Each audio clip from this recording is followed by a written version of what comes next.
wine drinking people? Time for more of what I've had to drink yesterday. And if you've been watching the show at all, you know that I have been touting the wines of Chile and Argentina for quite some time. There's no better value than what you get from these two countries. If you like Bordeaux varietals, that's $10 to $15. We don't have anything in the store from California, hardly at all. I mean, we got that dividing ride thing now from Mark Mondavi, but it's hard to find stuff from California, Napa Valley, Sonoma, that's $10 to $15 that's any good. But hey, one of the things they also do in Mendoza is the high end.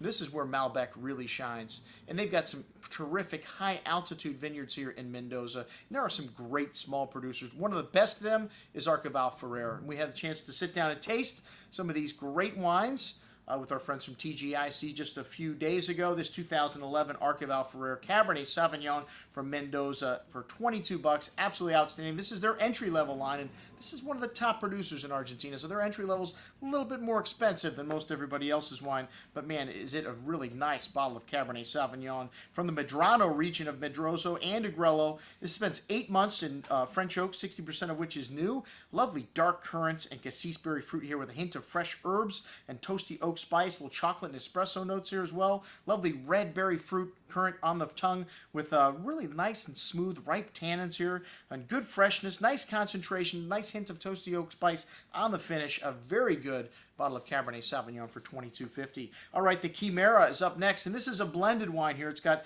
Malbec, 38% from Medrano, and Lujan de Cuello, 14% Cabernet Franc from Tupungato, 24% Cabernet from Medrano and Tupungato, and 24% Merlot from Tupungato, and a bit of Petit Verdot. So all 5 of the Bordeaux varietals in here. This wine has got a stunning array of black cherry and blackberry fruit here on the nose with violent sweet herbs, and really nice complex bouquet here with balsamic sweet tobacco spice.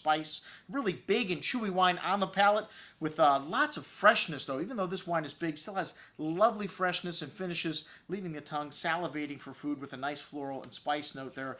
Excellent juice, like a nice big hearty steak for $50. Not the steak, the Chimera is $50. All right, this is the Finca Mirador, which is a single vineyard wine here. This is 80-year-old Malbec vines, 14 months in new French oak.